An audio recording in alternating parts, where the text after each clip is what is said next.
제 삶에서 전도라는 거는 사실 너무 멀고 큰 목표로만 보였습니다. 저를 알던 친구들과 지인들은 제가 오랫동안 교회를 다니는 것만 알았고 복음을 머릿속에 숨긴 채 이 세상과 타협하며 살고 있는 저랑만 지냈던 것 같습니다. 낯선 사람들한테 다가가 예수 그리스도를 전하는 게 어찌나 불편하고 무서웠는지, 예수님을 믿고 나서도 여전히 전도라는 것은 내가 마지막에 해야 될 것. 마치 전자가 있어요. 모험을 떠나고 모든 퀘스트를 깨고 마지막에 보스전에 이르려는 그 게임처럼 너무나도 부담스럽고 험한 그 체크리스트, 점검표로밖에 보이지 않았어요. 그래서 노방전도를 통해서 전도를 할 것이라 생각한 저는 주님께 먼저 감사했습니다. 언젠간 하겠지, 언젠간 전도는 내 모습이 보일 거야 라고 생각만 하며 두려운 마음에 밀었던 제가 드디어 전도를, 하나님 감사합니다. 제가 셀프를 할 때마다 하는 얘기가 있어요. 내가 하는 말이 와닿으면 그건 성령님이고 내가 하는 말이 바보 같으면 내가 하는 짓이다 라고 저요 말해요.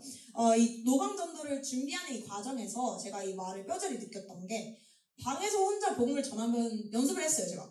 근데 연습을 하는데 머리가 하얘지고 말이 입 밖으로 안 나오는 거예요. 그래서 진짜 나의 육신의 한계를 느끼며 고린도전서에서 바울이 한 얘기가 떠올랐어요. 기록된 바 자랑하는 주 안에서 자랑하라 함과 같게 하려 함이라. 고린도전서 1장 31절. 정말 주님 없인 아무것도 할 수 없음을 다시 한번 고백합니다. 주님 사랑합니다. 저는 이번 전도 사역에 예수님에 대해 많은 사람들과 이야기할 수 있으리라는 큰 기대와 소망을 품고 참여했어요. 함께 기도한 뒤 영동이 오빠, 로아 언니, 그리고 저는 물가 쪽으로 향해 복음을 전하기 시작했습니다. 로즈. 전부터 영동이 오빠랑 현진이가 전도 경험이 있다는 이야기를 들었기에 처음에는 오빠가 먼저 사람들을 다가가 대화를 시작하면은 그때부터 저희는 그 모습을 뒤에서 배우고 따라가려고 했습니다. 그래서 계속해서 제가 영동이 오빠를 재촉했어요. 먼저 말을 걸어보라고 계속 권했지만 오빠는 좀처럼 발걸음을 떼지 않았어요. 그러던 중 현진이한테 전화가 왔고 오빠는 그를 만나러 떠나버렸어요. 결국 루아 언니와 저는 종교 선배도 없이 남겨진 채 두려움만 가득 안고 서 있게 되었어요. 그 이후로 저희는 웬투어스 포인트를 몇 바퀴나 걸어다니며 시간을 보냈습니다. 둘 중 한 사람이 용기를 내지 못하면 그것을 핑계 삼아 조금 더 좋은 장소를 찾아보자며 또다시 발걸음을 옮겼고, 그렇게 서로에게 말하지 않아도 전도를 미루려는 이유를 만들어내고 있었어요. 하지만 마음 한편에서는 저와 루아 언니 둘 다 모두 이런 식으로는 계속할 수 없다는 사실은 이미 알고 있었습니다. 사람 하나 보이지 않는 호수를 바라보며 저는 다시 하나님께 기도를 드렸습니다. 하나님, 제 눈에 들어오는 사람이 있다면 그 사람을 피하지 않게 해주세요. 제발. 저는 할 수 없지만 하나님은 하실 수 있습니다 라고 기도했어요. 그렇게 시간이 흐르고 영동이 오빠도 현진이를 만나러 간 뒤에야 저는 문득 한 가지를 깨닫게 되었습니다. 어쩌면 저 오빠도 저희만큼이나 두려웠을지 모르겠다는 사실입니다. 저는 두려움에 너무 사로잡힌 나머지 제 부담을 오빠의 어깨에 넘겨진 채 그가 마치 전도를 어떻게 해야 하는지 완벽한 답을 가지고 저희를 이끌어줄 것이라고 기대하고 있었습니다. 결국 저는 하나님보다 더 쉬운 길을 찾고 있었던 거예요. 처음으로 낯선 사람에게 다가가 말을 건 순간은 올해 제가 경험한 일들 중에 진짜 손에 꼽을 정도만큼 두려운 순간이었습니다.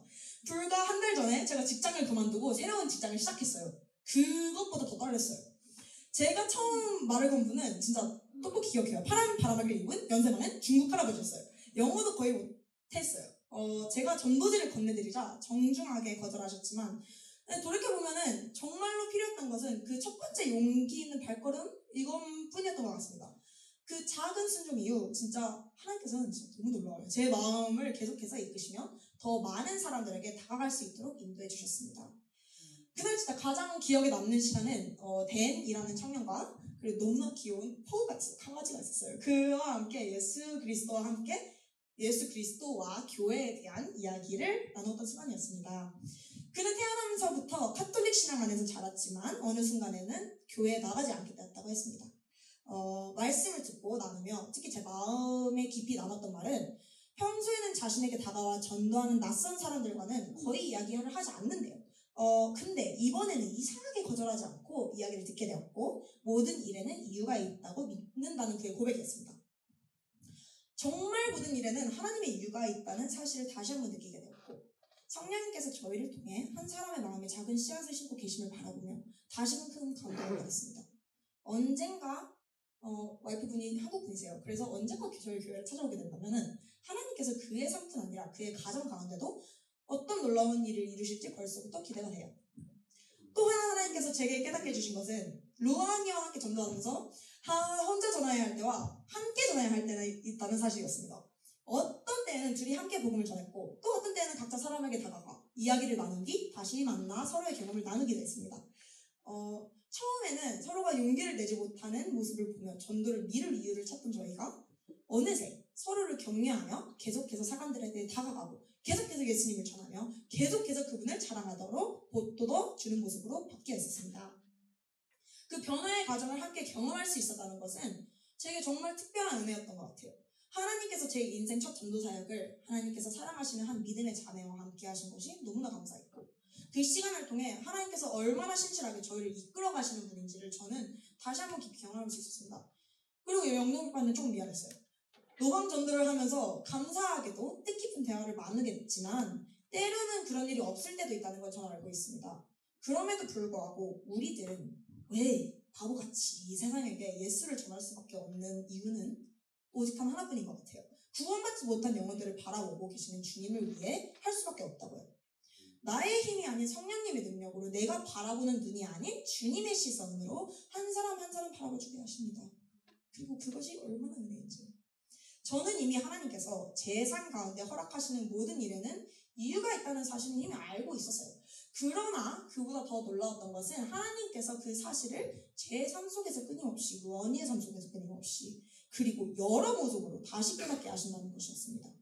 혹시 이 자리에 앉아 계신 분들 가운데 복음을 알지 못하는 친구나 가족분들이 지금 들으면서 생각하셨다면 기도와 간구로 준비된 마음을 가지고 한 걸음 내딛어 보시기를 권면드리고 싶어요.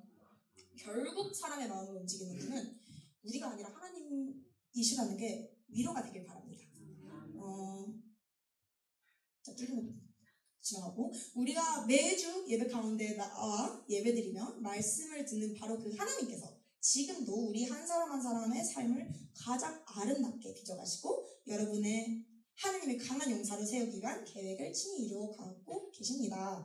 내게 능력 주시는 자 안에서 내가 모든 것을 할 수 있느니라. 빌립보서 4장 13절이죠. 연약한 사람들 통해서도 그의 이름을 위한 놀라운 일들을 이루시는 하나님을 안다는 것이 얼마나 아름다운 일입니까?